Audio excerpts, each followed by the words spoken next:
Welcome to the most listened to golf in the world, the Fairways of Life show, on air, online, and around the world, with the most candid interviews,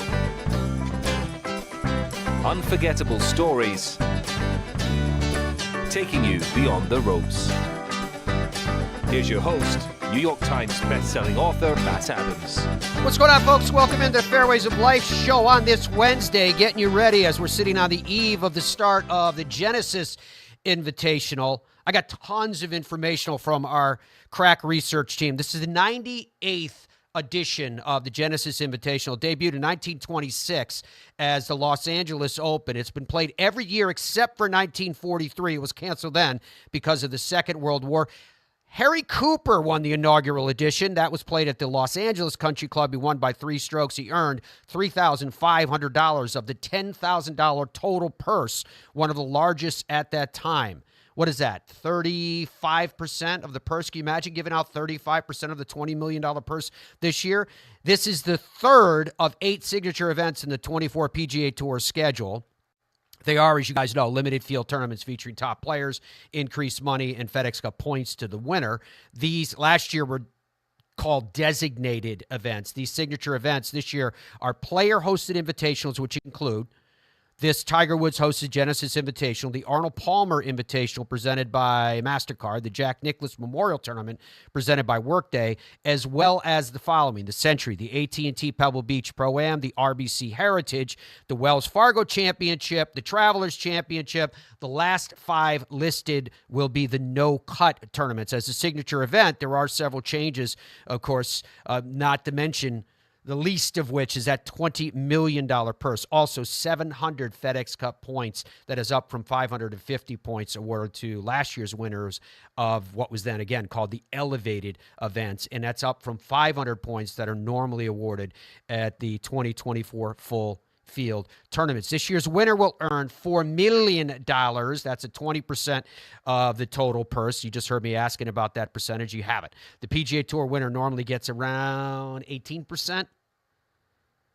It's the 7th oldest event on the PGA Tour. The second oldest event is permanently held west of the Mississippi, that is. The other older event on tour, older, would be the Open, 1860, the U.S. Open, 1895, the BMW Championship, 1899, the RBC Canadian Open, 1904, the PGA Championship, 1916, and the Valero Texas Open, 1922. The Riviera Country Club is hosting for the 62nd time overall and the 50th time in the last 52 years since it became the permanent host course in 1973, all except 1983, when Riviera hosted the PGA Championship. That was Hal Sutton. The 1998 U.S. Senior Open, Hale Irwin, if memory serves me. Riviera first hosted the event in 1929. MacDonald Smith won that one. Tiger Woods began hosting this event in 2017. Woods, who has 82 PGA Tour victories, he's tied, of course, with Sam Snead for the most in PGA Tour history. Interestingly enough, he's never won at Riviera. It's one of the few events on tour that he's played more than a couple of times where he's not finished first at least once. In 15 starts here, he's made 12 cuts. He was runner-up twice. In 1998, he lost in a playoff to Billy Mayfair. That was held then at the Valencia Country Club. In 1999, by 2 strokes, he lost to Ernie Els at Riviera. He has 4 top 10s. He was tied for 45th in 2023. He made his PGA Tour debut in this event in 1992 when he was a 16-year-old sophomore at Anaheim's Western High School. He missed the cut after rounds of 72 and 75. Notable winners at Riviera. I love this. Sam Snead in 1945 and 1950. Let me pause on that for 1 second. Because when Sam Snead won in 1950, you know who he beat? He overcame Sam Snead, 1950. Oh, no, it was actually 1949. It was a loss. Getting my years mixed up. It was a loss in 1959 by Ben Hogan in a playoff In the 1949, Dom, check me on this. The Los Angeles Open, 1949. Ben Hogan loses in a playoff, was riding home with Valerie in their Cadillac, and I believe it was a 1948 Cadillac, if I'm not mistaken.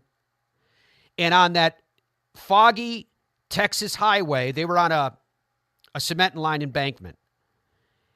And a 20,000-pound Greyhound bus was illegally passing a car on the other side. So the bus was in their lane, and the bus had nowhere else to go. Valerie screams, "My God, he's going to hit us." So Ben, these no seatbelts. Ben Hogan, in order to save his wife's life and keep her from being ejected through the windshield, dove across her lap. They get hit by the bus, obviously head on. Now, the bus driver was trying to jack the bus back into his lane, so when it hit, it basically hit kind of on the, from a driver's perspective, front left. Interestingly enough, and I want to know, Dom, who Ben Hogan lost to in 1949, so I'm getting at this.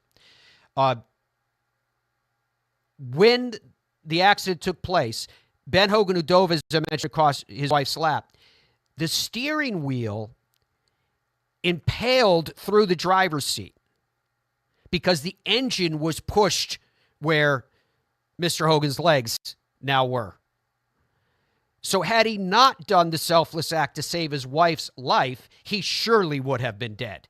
They thought for sure he was going to be dead because it took them a very, very long time to extract him from the car because of the aforementioned fact that there was an engine now on top of his legs. His injuries were absolutely horrific. Broken pelvis and more. The night that he was taken from that car, doctors said to Mrs. Hogan that they didn't think that he was going to make it through the night. Doctors later told Mrs. Hogan and him that they didn't think he would ever walk again, not to mention playing golf again and more. Did you find it, Dom? I did, yeah. The accident took place in 1949 on February 2nd, and I believe, based on the information I found, he was actually returning from the Phoenix Open. Got where it, he okay. lost to Jimmy Demerit. The That's Los it. Angeles Open in 1949 was won by Lloyd Mangrum. I actually think he was on his way, again, they were all driving back then, right? So he was driving back from the Phoenix Open. And that's why I wanted you to check. according to everything I found, the right. date of the accident was February 2nd was the date of the accident. Yeah. So anyway, Sam Snead 45 and 50. I just thought it was such an incredible story. We could devote a whole show to Ben Hogan's accident, what he did afterwards, and the grit that he showed, etc. Byron Nelson won it in 1946. Hale Irwin in 76. Lanny Watkins twice in 79, 85. By the way, the interview that we did with Lanny yesterday, we're getting a huge response from. Thank you, first of all. I'm glad you guys enjoyed it. I think we put aside a couple of clips. If I have time, I'll try to get to it for those of you that didn't see it in our live show yesterday. Tom Watson won it twice in 80 and 82. Johnny Miller in 81. Fred Couples in 90, 92. Tom Kite, 93. Corey Pavin, 94, 95. Nick Faldo, 97. Ernie Els, 99. Mike Weir, 2003, 2004. Charles Howell III, 2007. Phil Mickelson, 2008, 2009. Steve Stricker in 2010. Dustin Johnson in 2017. Just a little glimpse of all of the things that took place here. This was, I can't remember if I got to mention this to you yesterday. Jack Nicklaus made his debut at the event. It wasn't at this course, but he made his debut at the event. That was 1962. It was at Rancho Park. He finished tied for 50th, and he earned a check for $33.33. This was the event where Sam Snead finished second to Dave Stockton, second, at 62 years old. It is believed that is the oldest runner-up finish in the history of the PGA Tour. Babe Zahari has played in the event several times. The first was when she was given a sponsor's exemption into the 1938 tournament. It was held that year at Griffith Park. She also played in 1945, and she made the 36-hole cut at Riviera with rounds of 76, 81, only to get eliminated the next day with a 79 back in 1946. Just some fun things about the tournament that we are about to watch. As to this event, maybe Andrew's already been floating this stuff up there while I've been talking to you. Let's talk about some of the notables that are in the Genesis Invitational in 2024 so that you guys are up to speed. And there you can see some of them. Ludwig Oberg, Cantlay, Finau, Thomas, Hovland, Woods, Burns, Clark, Fitzpatrick, Homa, McIlroy, and Spieth, all amongst those that will be playing. We also have tee times for you. Dom, I'll ask you first, who stands out to you when we look at the tee times for the Genesis Invitational? Just, from our fans' perspective, but there's so few players in the field. I think I might just run through all of them. But what stands out to you before I do that? Well, you can see on the screen we've got what we're calling notable tee times. For a big chunk at the top there, you see an asterisk after the groups. Those are all groups that will be featured on PGA Tour Live, which we'll go over those air times later in the program so you can know where to catch and find that information. But, I mean, that JT Tiger Woods Gary Woodland pairing at 12:25, those times are Eastern. That's pretty blockbuster, I think. I think Wyndham Clark, Rory McIlroy, and Max Homa is pretty awesome. I mean, this is a signature event, Matt. So, I mean, that's all.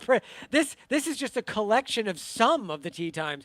Tom Kim, Patrick Cantlay, and Jordan Spieth, I think, is interesting as well. Tom Kim has not really been getting a ton of press, but he was on a tear at sort of the middle part of last year. It wouldn't be surprised if we saw him pop up a little bit this week, because he's still very young and incredibly talented.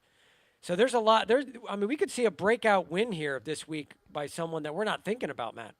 Yeah, I'm not sure how breakout it would be when you're talking about a signature event with 70 players. But here we go. 12:01, Nick Taylor, Victor Hovland, Sam Burns. You're going to be hearing from Nick coming up in the show today. 12:13, there's Tom Kim, Patrick Cantlay, and Jordan Spieth. 12:25, Justin Thomas, Tiger Woods, Gary Woodland. 12:37, Ludwig Oberg, Nick Hardy, Christian Bezadenhout. At 1:25, Jason Day, Tony Finau, Brendan Todd. 2:06, Ricky Fowler, Matt Hughes, Patrick Rogers. 2:30 p.m., Sahith Theegala, Xander Schauffele, Tommy Fleetwood. At 2:42, Colin Morikawa, Matt Fitzpatrick, Scotty Scheffler. At 2:54, there you see, as Dom was mentioned, Wyndham Clark, Rory McIlroy, and Max Homa. If you look at the top of that sheet where he has the asterisks on there, Andrew put that on there, so you'd see those are also featured group coverage. As to the airtime for the Genesis Invitational, might as well dive down this road because we're talking about it. Let you know, again, I'm sure that Andrew was smart enough to be floating this up there when I was going through the history stuff, but Thursday and Friday, it will start at 4 p.m. Eastern Time. On Golf Channel Saturday at 1 p.m. and then Sunday at 3 p.m. in CBS.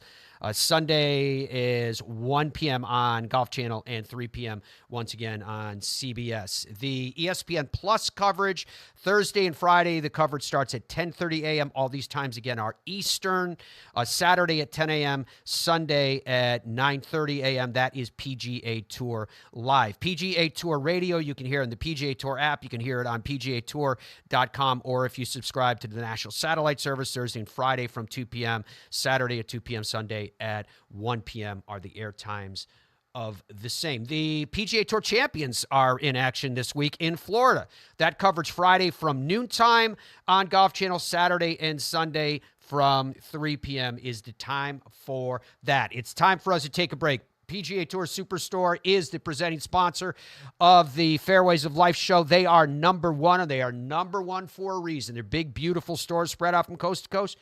Yeah, that's a big part of it. I think the biggest part of it, though, is that you can actually shop with the pros. Shop with people that truly know what they're talking about and have your vested interest as theirs. Back with more. Relax. Easy now. Find your happy place. It's all in the hips. Just tap it in. Yes! Find the latest clubs and apparel at Golf's Happy Place, the PGA Tour Superstore. In Ireland, golf is more than just a game. Come and experience our world-famous links courses and our world-famous Parkland courses, all set alongside world-famous scenery. And visit our world-famous historic sites. And while you're here, enjoy our world-famous hospitality. Fill your heart with Ireland at ireland.com/golf. It screams. It tracks. It's soft. It reacts. It is the Bridgestone Tour B with a game-changing reactive cover designed to spring faster off your driver and stick longer to your wedges. Try Bridgestone's Tour Bs, the Tour Ball reinvented. The Gen 6 iron is a culmination of everything that we have learned as a team, the absolute best golf club I've ever hit. It's something special. Say hello to the new PXG Gen 6 iron. The longest, most accurate irons we've ever made. They go higher and farther than any iron that I have hit to date, and they're so easy to hit. Super excited for the consumer to try this. They're gonna love them. PXG, nobody makes golf clubs the way we do, period. Baseball? Nah. Football? Done it. I think I'm gonna go after the PGA Tour. Bo, you're gonna need the right equipment company. I think I got that. You know Tour Edge backs all their clubs with a lifetime warranty. I know. They ship all their premium custom clubs in 48 hours. I know. All their premium clubs are hand-built in the USA. I know. You know Tour Edge has won 35 times out here. Guys, I know. Pound for pound, nothing comes close.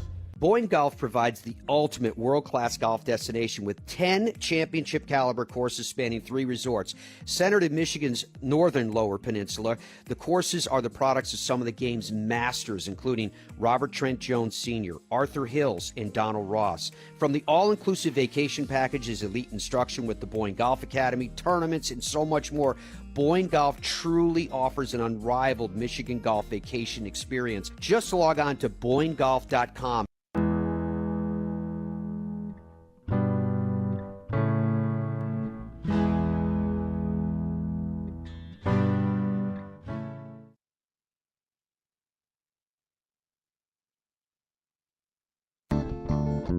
Welcome back to the Fairways of Life Show. Pleasure to have your company this Wednesday from wherever you are joining us around the world. If you log on to the Fairways of Life YouTube page, you can be a part of our active discussion board, or you can answer Dom's question of the day. Do you have a question of the day today, Dom? When do I not have a question of the day? What kind of question is that? I don't think you had one yesterday. No, I always have a question of the day. Today's question of the day actually pertains to the golf ball because, and I'm sure we'll talk about it later in the program, but Tiger Woods is switching golf balls. And it made me think, have you ever been fit for a golf ball? So my question is, have you ever been fit for a golf ball to get the golf ball that's right for you? And right now, the answer is 94%, which is shocking, say no, which makes me feel, Matt, like I think at some point during today's show, maybe you can break this down for folks because they clearly need to get fit for a golf ball. It makes a big difference, folks. I have, I'm pulling it up as you're talking about. I have a press release. This came from Bridgestone Golf. Bridgestone's one of the sponsors here in the Fairways Life Show. So Bridgestone Golf sent out a press release. Says Tiger Woods will play new 2024 Bridgestone Tour BX golf ball for the first time in competition at Genesis Invitational in L.A. Tiger Woods will be playing the new 24 Bridgestone Tour BX golf balls for the first time in competition this week. The new golf ball was designed by Bridgestone's R&D department with significant input from Tiger himself, who was and did officially switch from the Tour BXS to the Tour BX due to the X providing a bit more pop off the tee while still providing shot-stopping spin on approaches and shots around the green. The new golf ball already has earned its first win with Jason Day at the Grant Thornton Championship. It will be played throughout the 24 season and beyond by Bridgestone staffers, including Tiger and Jason, as well as Matt Kuchar and Chris Gotterup. That's it. That was the press release. So it looks like I'll get into it. Didn't get into the technology as much there as I was hoping that it would. Basically, what Tiger is doing with the golf ball is that he's moving from a golf ball that had more spin to a golf ball that has less spin. So I'm happy to get into that in a little bit. So let's table that for right now because I do want to get to Adam Scott. He addressed the media yesterday. He went through a lot of different points. It was pretty interesting. It was a long segment which John sent to us, and we kind of broke it up into two here for we get to the second half. But he was asked this about, here's a guy that has won, out there at his 16th start, won twice. How does it feel to be back in Tinseltown? Well, it's always a highlight of my year playing here. I love this track and I love this event. I'm lucky enough to have won it twice, and it's my favorite event I play on tour, so I'm so thankful to be a sponsor's invite this week and get the chance to have another go around Riviera at the Genesis. Yeah, I played quite nicely last week, especially Sunday. I played 30-something holes, I think, and played nicely and finished with a top 10. I generally like the way my game is feeling. It's been 2 interrupted weeks for me on tour this year, so it's been tough to get in a rhythm. Hopefully a good week this week, and I can keep the good momentum with my golf game going. Yeah, I can't remember exactly when the last sponsor's invite was. I mean, I probably have been invited to a tournament in Asia or something like that throughout the years, but on the tour it's been a while, that's for sure. That was fine, and I fully, I'm of the view that these invitations are unrestricted to the sponsors and they can invite whoever they want, and that's up to them. So I feel lucky that I've got one of them, and if I didn't, then I didn't qualify. So that's how it goes. I don't expect to get invited to every tournament that I ask for either. But I am very happy to be here. Like I said, this is an event I look forward to very much. It's my favorite track of the year, and hopefully make the most of it. I don't think too many people would argue that it's a great designed golf course, but there are other things to me. Obviously, I've played nicely here, so I have good feelings about that. I have feelings like I'm in Australia when I play the 12th, 13th, 14th and 15th holes. The eucalyptus trees kind of smell like it does in Australia. The grass is similar. The weather can be similar as well. Nice weather here in LA, and I just have this certain level of comfort. So there's more than just purely a great golf course for me. I'm aware of the details as much as that's been shared with the entire membership, which is fairly broad outline and still some things to be worked out. But I think it is a good thing for players on the PGA Tour going forward that they are sharing in the success of the tour and certainly aligning their interests with the PGA Tour, and going forward, hopefully that is a great reward for players who spend their life out here playing. Yes. Only the body and the mind, it's there is for sure no doubt. I mean, I haven't been 100% health the last few weeks, so last week was a bit of a challenge because I played like 30 holes on Friday and 30 holes on Sunday. But there's no doubt, like, I was feeling my left hip, felt a bit tired, like going into the last 9. And, the fact of the matter is I'm not 25 anymore, but I'm still in pretty good shape. I'm not complaining about it. I made it and I played well. But there is the reality of some age things, and, it was recovery is important as well. I don't practice quite as much as I did 10 years ago either. So it's all a bit of a balance, but fortunately I was in good enough health to get through last week. Hopefully I've got some in the tank for this week too. Interesting comments there from Adam Scott, including the fact he was obviously asked about the investment by the Strategic Sports Group and the opportunity for players to get equity in this new entity, PGA Tour Enterprises. The thing that stood out to me in particular, though, is here you have Adam Scott, and he was talking about the fact that he's one of the sponsors' exemptions this week, and he called this his favorite track of the year. Now, also speaking this week was Nick Taylor, who's going to come in and he's going to do the interview just like every week on the PGA Tour as the player that just won an immediate past week. And so during the course of this question and answer with the media, he was asked about the fact of what is it like to come in and try to maintain momentum after the high of having just won the week prior? And he started to talk about the fact that, yeah, it's incredibly difficult to do, but that's even why it's more impressive that Tiger Woods in his career was able to do it on multiple occasions. It was quite the finish, quite the week, quite the day, to shoot around like that 60 that first day, going back to the first round was, kind of those rounds don't happen very often. You just try to stay out of your own way. And I had a great feel on the greens all week. But the first and last day is when, I pretty much made everything. So it was one of those where I just wanted to get myself on the green. I seemed pretty tight early on, hit some really loose shots off the tee and scrambled incredible to make some pars to kind of hang in there. And, found a bit of a rhythm coming in and was able to make a couple birdies to feel like I was within reach of Charlie. And, for that putt to kind of sneak in on 18 and ride the momentum into the playoff was great. So it was, obviously a very exciting day and finish. Yeah, this is one of my favorite stops.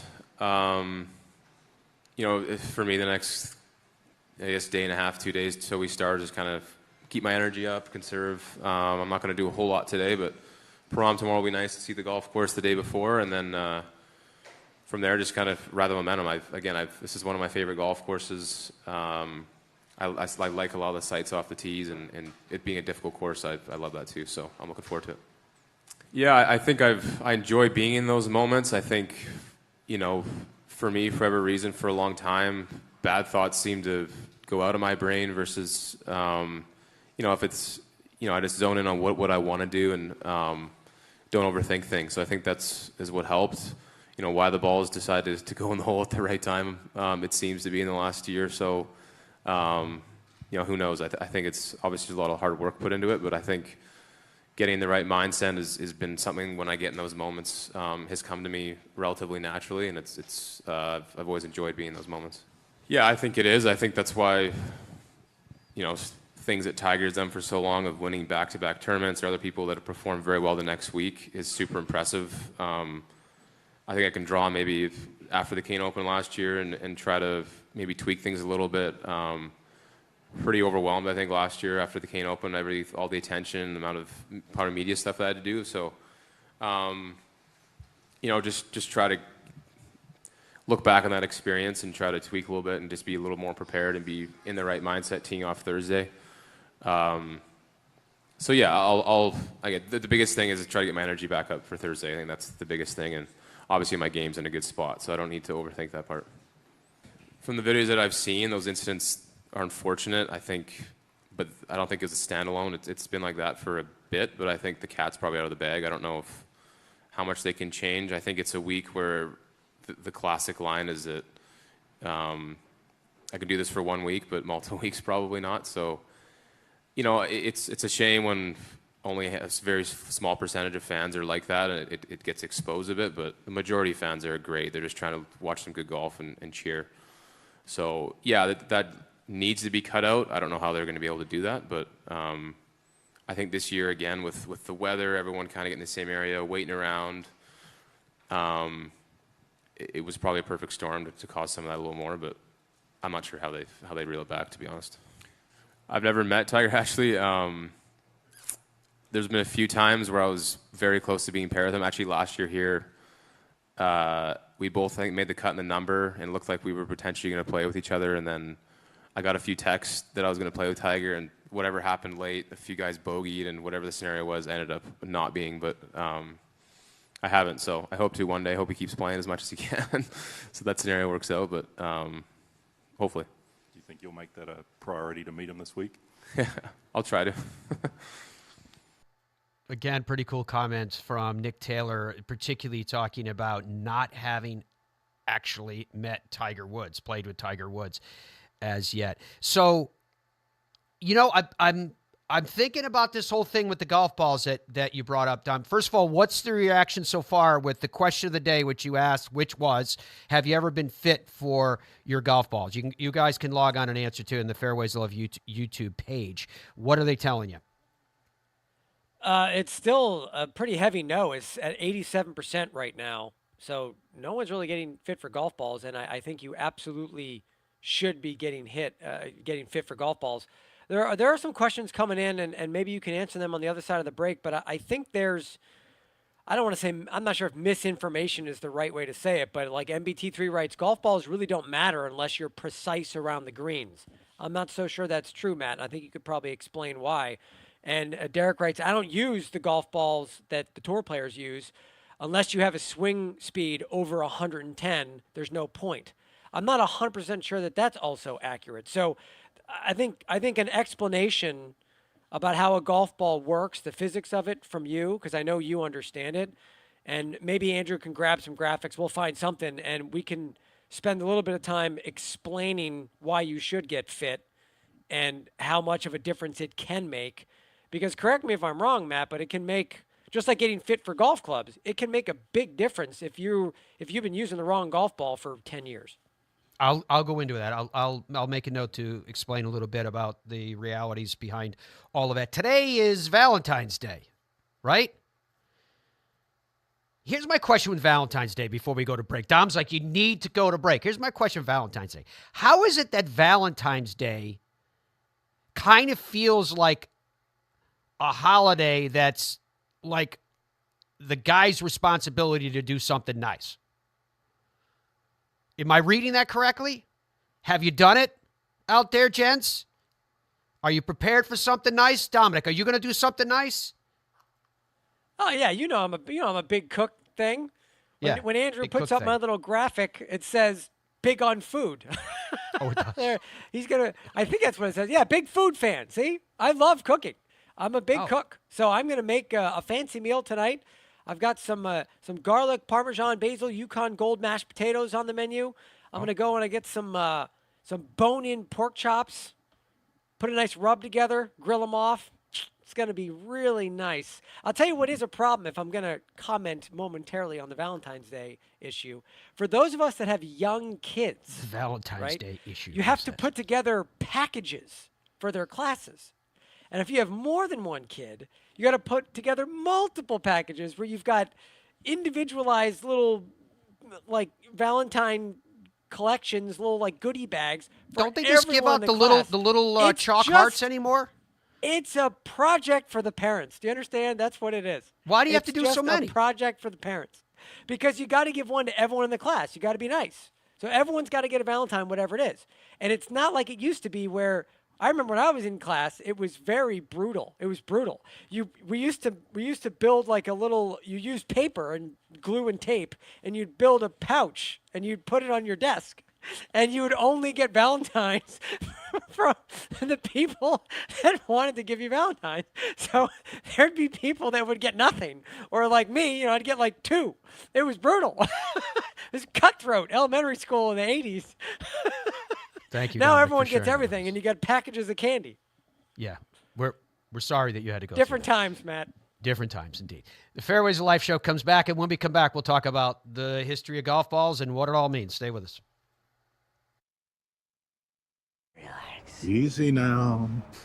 Find your happy place. It's all in the hips. Just tap it in. Yes! Find the latest clubs and apparel at Golf's Happy Place, the PGA Tour Superstore. In Ireland, golf is more than just a game. Come and experience our world-famous links courses and our world-famous Parkland courses, all set alongside world-famous scenery. And visit our world-famous historic sites. And while you're here, enjoy our world-famous hospitality. Fill your heart with Ireland at ireland.com/golf. It screams. It tracks. It's soft. It reacts. It is the Bridgestone Tour B with a game-changing reactive cover designed to spring faster off your driver and stick longer to your wedges. Try Bridgestone's Tour Bs, the Tour Ball reinvented. The Gen 6 iron is a culmination of everything that we have learned as a team, the absolute best golf club I've ever hit. It's something special. Say hello to the new PXG Gen 6 iron. The longest, most accurate irons we've ever made. They go higher and farther than any iron that I have hit to date, and they're so easy to hit. Super excited for the consumer to try this. They're going to love them. PXG, nobody makes golf clubs the way we do, period. Baseball? Nah. Football? Done it. I think I'm going to go after the PGA Tour. Bo, you're going to need the right equipment company. I think I got that. You know Tour Edge backs all their clubs with a lifetime warranty. I know. They ship all their premium custom clubs in 48 hours. I know. All their premium clubs are hand-built in the USA. I know. You know Tour Edge has won 35 times out here. Guys, I know. Pound for pound, nothing comes close. Boyne Golf provides the ultimate world-class golf destination with 10 championship-caliber courses spanning 3 resorts. Centered in Michigan's northern Lower Peninsula, the courses are the products of some of the game's masters, including Robert Trent Jones Sr., Arthur Hills, and Donald Ross. From the all-inclusive vacation packages, elite instruction with the Boyne Golf Academy, tournaments, and so much more, Boyne Golf truly offers an unrivaled Michigan golf vacation experience. Just log on to BoyneGolf.com. Zero Friction introduces the Wheel Pro Pushcart Golf Bag with its revolutionary 3-in-1 design, supportive legs that spring into action, a comfort grip handle with 3 locking positions, accessories for the modern golfer enhanced by 7 pockets for more storage, and removable all-terrain wheels which slide right into place. The new Zero Friction Wheel Pro Golf Bag checks every box for every golfer. Push, carry, or cart, the decision is yours thanks to Zero Friction. Head to ZeroFriction.com today.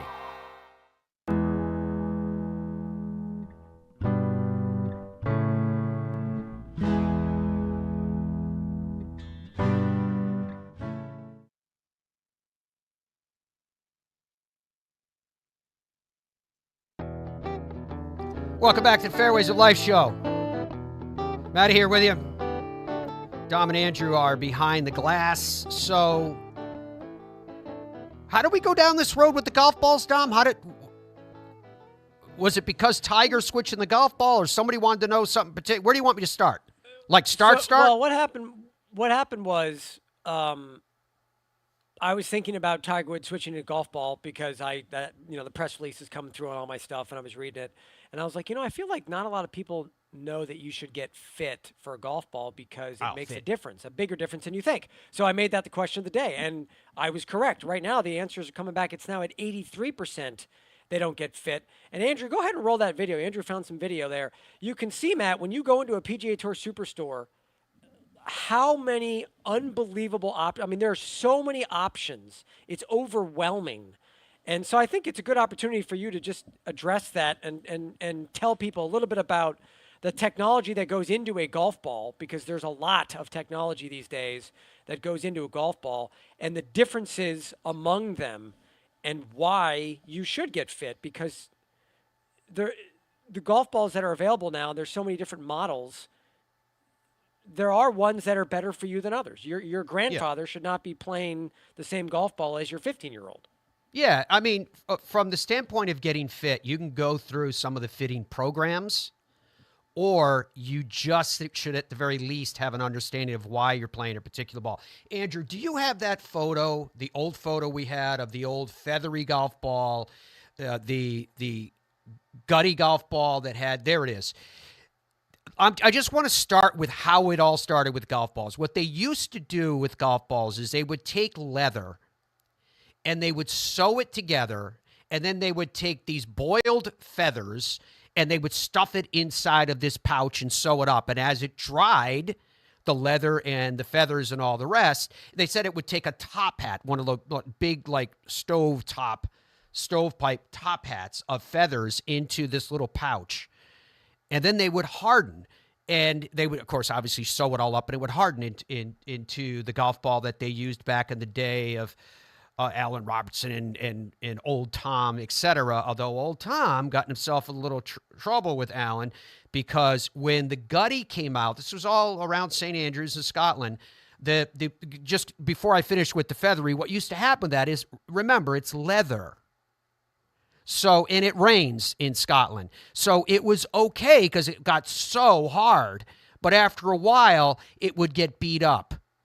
It also didn't perform very well with irons. That's the reason why when you look at the old clubs, they're almost all predominantly long-nosed woods, as an example. They had irons, but irons were mostly used like to get a ball out of a rut and things like that.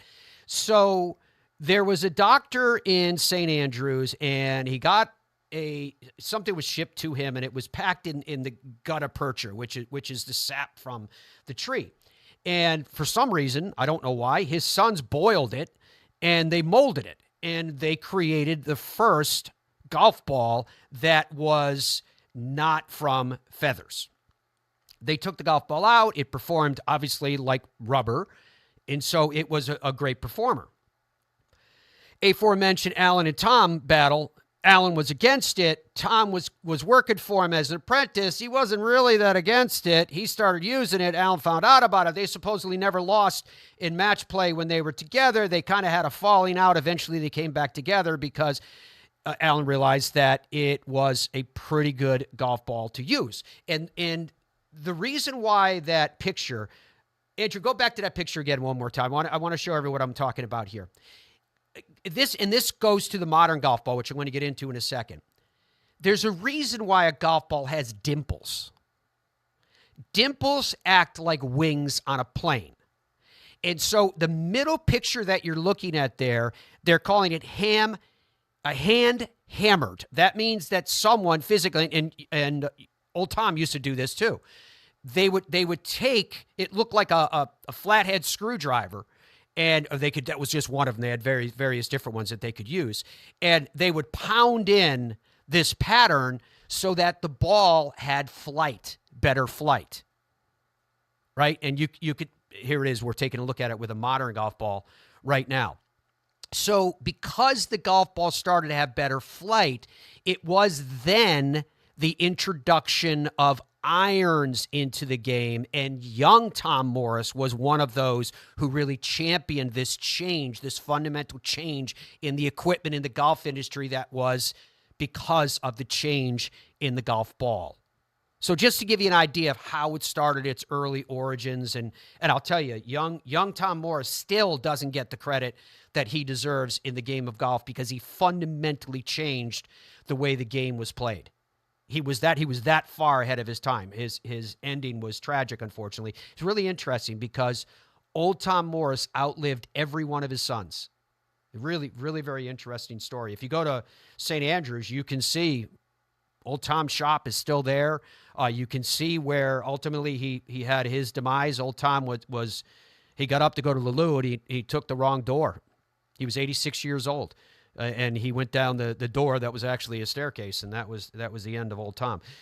But that origin of the golf balls is interesting to know where we stand with a modern golf ball. Here, I got one on my pile of junk. So this is a modern golf ball. As I was talking to you about, you've got the dimples. The thing that's interesting about the golf balls, now part of this is the marketing that goes into golf balls, is that they want you to believe that there's almost like a nuclear core in the middle of these things. What they are is golf balls are rubber compound. Now, the picture you're looking at there, I'm not sure when that was from, but it was a photo that we obviously took here in the studio of a golf ball that's cut in half. And it shows you what modern golf balls look like with the various layers of rubber compounds. Now, these layers that go into a golf ball, what I like to say about golf ball technology is that it's really a symphony of technology. But what's important to realize is that in a modern golf ball, the technology at times works together, and at times it works in contrast to each other. So, Dom, the first, just to take this in pieces here, the first question you asked me is that, does it matter which golf ball you play? It does matter which golf ball you play relative to the core that's in that golf ball. What I mean by that is, if you're sitting at home on the couch and you say that you want to hit a golf ball the way Rory hits his golf ball or the way Bryson hits his golf ball, you want to play the golf ball that they are playing because you want the kind of performance that they are getting. The difference is that for the best players, and somebody you mentioned was talking about the swing. The average speed last year before on the PGA Tour was around 150 miles per hour, okay? It's a little bit higher than that now, but around 150 miles per hour. So if you have a swing speed at that level, you can effectively engage the entire symphony of technology that exists in that golf ball. In other words, if you have a tour-level golf ball, you are going to have a core that's going to want to resist the deformation that happens during the very violent impact between, say, a driver and the ball. So the harder that you can swing, the more that you can deform that golf ball at impact. The more that you can deform that golf ball at impact, the more that you are going to create velocity. Because this is physics. That ball will want to rocket back to form. Right? So the best players are playing golf balls that have a hard core because they have the strength, they have the club head speed in order to compress that golf ball. Dom's telling me we got a break. We'll continue this conversation after this. I guess hello world, huh? And with one subtle hello, Tiger began an amazing and unthinkable career.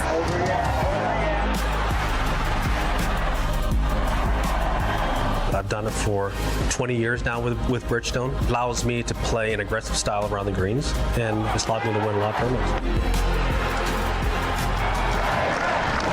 Bridgestone Golf, proud to be part of your journey. Boyne Golf provides the ultimate world-class golf destination with 10 championship-caliber courses spanning 3 resorts. Centered in Michigan's northern Lower Peninsula, the courses are the products of some of the game's masters, including Robert Trent Jones Sr., Arthur Hills, and Donald Ross. From the all-inclusive vacation packages, elite instruction with the Boyne Golf Academy, tournaments, and so much more, Boyne Golf truly offers an unrivaled Michigan golf vacation experience. Just log on to BoyneGolf.com. I think when you're training for other sports, or why most people go to the gym is so that they can have muscles and be strong and be healthy. And a lot of the reason why they struggle to play golf is their body doesn't move properly for them to be able to hit a golf ball. And when you're training for golf, it's a little bit different because you're focused more on flexibility and mobility and being strong in motion. When you're able to kind of have a warm up and have a workout routine and kind of gradually build up to where you're training your body to move properly, yeah, you're going to get a lot of big dividends on the golf course. Easy now. Find your happy place. It's all in the hips. Just tap it in. Yes! Find the latest clubs and apparel at Golf's Happy Place, the PGA Tour Superstore.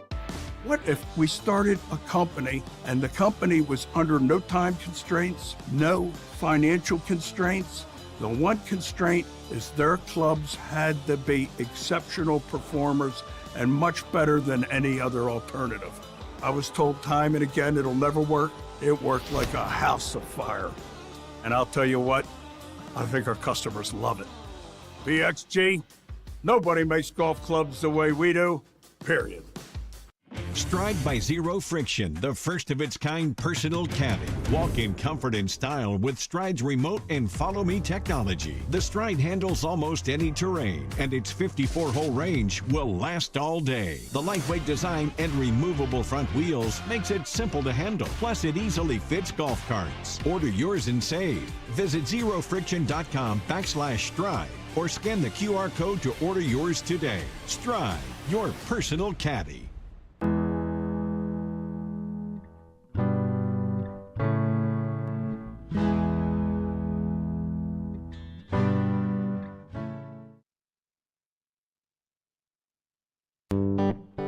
Welcome back to the program. See, Ben Hogan agrees. He's saying, yeah, this golf ball stuff's important. So the part of the technology where people don't always understand, it's very common, especially with tour caliber golf balls nowadays, where you'll hear them say you'll get less spin off your driver and your longer clubs, and you'll get more spin in and around the greens with your scoring clubs. And people hear that and they go, what? How does that make any sense? Well, what's happening, and this goes to these layers that I'm talking about. So, Andrew, pull up one of the shots that you have that show a golf ball cutaway. It could be an artist rendering, whatever it is. And so you have the cover of the golf ball. And let's say a cover of the golf ball that we're talking about, let's say it's urethane in this one, right? It's a soft material that we're talking about. And what happens is if you have that cover, and that cover is up against the mantle layer, that mantle layer is designed to be very, very hard. Again, picture it. You're hitting your driver into that ball. It is still a rubber compound. That mantle layer is going to move just like that core. How much you compress it is going to be dependent upon how much club head speed you can generate. And how much you compress it is going to be the result of what kind of performance you get from the golf ball, given distance, etc. However, when you come into it with a higher lofted iron, that very hard mantle layer is not likely to yield as much. So what happens? That cover gets pushed into the grooves of your higher lofted club. It's like the grooves of your club act like teeth, and they bite into that golf ball. So a couple things happen. One is the golf ball remains on the face longer because the grooves are biting into it. And the golf ball, as it is going through this dynamic process, is rolling up the face as well and generating spin. That's where you get the control as you're coming into the green with your higher lofted clubs. That's what's happening with all of this. So the reason why I'm going down this road is so that people understand when you guys had the video of walking into a golf shop and just seeing a wall of boxes of golf balls. You're trying to figure out, okay, what golf ball is best for me? And the way the industry sorts it is that people pick golf balls for a number of different reasons. One of the big reasons that people choose the golf ball that they choose is price point, right? And the price points that do a lot of volume generally are around $19.99 each, $24.99. It's always a 24, right? $99 at the end of it. Those price points, $29 up to $39. Those are very active price points. And if you do, and this is what it comes down to, where Dom's saying, get fit for a golf ball, which I do think you need to get fit for a golf ball, but I don't think you always have to go see someone to get fit. You can use the online technology. I don't know, I was talking about Bridgestone earlier. They have it. Or you can just do the research to understand your game and which golf ball necessarily would be best for you. That is still kind of getting fit from that standpoint, instead of just going in and blindly buying a golf ball or playing a golf ball that you found in the mud.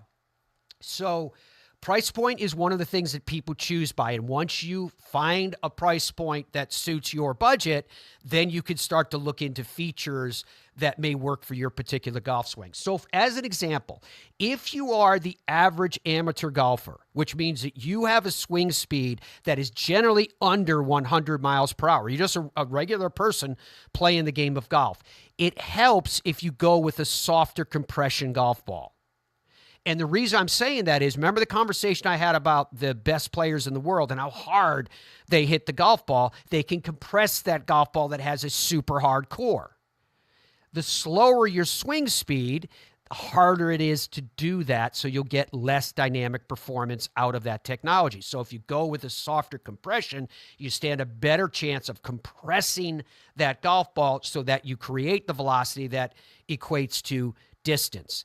After that, what I look at is, are there layers in the golf ball? What are the layers in the golf ball? Does it have that mantle layer, for an example? And if it does, that mantle layer is going to have that dynamic I was talking about, regardless of the particular material that the cover is made from. It could be a cervical cover, for example. It's still going to have some compression into the grooves so that you have some control.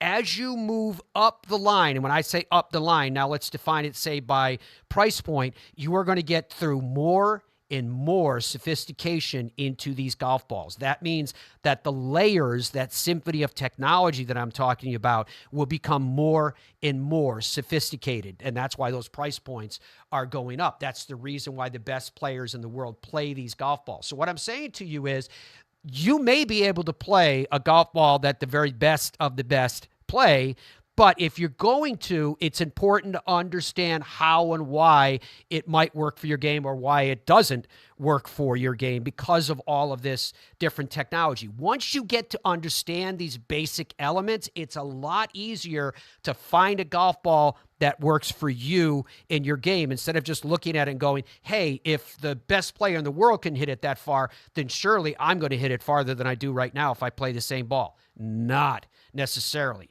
That just goes to, we haven't even talked about it on this show yet, but that just goes to the complexity of what's going to happen when the USGA and the R&A decide to limit the distance of the golf ball, and yet they want to use a golf ball that works for all layers of players.